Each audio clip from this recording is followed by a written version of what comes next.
Hala siya. Hala, ang nakaka-fresh talaga. Today, let's try this Lux Skin Tinted Sunscreen. Bagong launch to, guys. Let's try. Meron siyang pump. Thick consistency. Now, let's apply sa skin ng magkaalaman. Uy, wow. Ang ganda ng shade.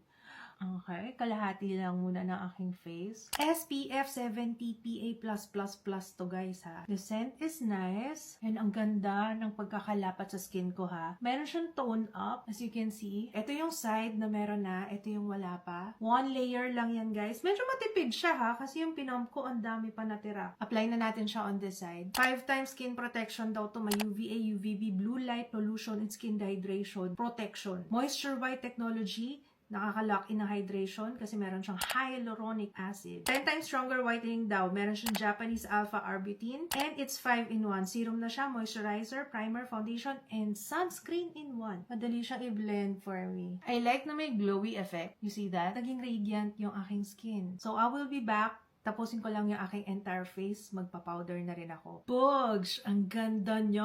Uy guys, for transparency, yung ginamit kong powder, blur base. Okay, ito siya. Tignan nyo. Tsaka pag hinawakan mo, ang soft ng skin ko. Swear. Okay, punta tayo sa natural lighting. Tingnan natin kung ano itsura niya. I love it! Ang ganda. Ito siya on natural lighting. Hala siya!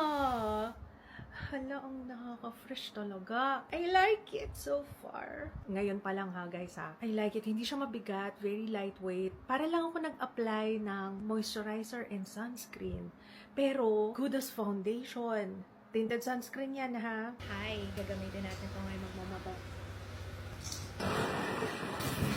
First blot, mga sis. Okay, it's now 3:40. Kanina tayo natapos mag-makeup. I think around 11 a.m. Hindi ko napakita. I'm sorry. Uy, in fairness, nagmotor pa ako niyan kanina. Let's see. Take note, tanghaling tapat yun, guys. Ma-oily na ako, pero ina-expect ko naman talaga yan. I have oily skin talaga.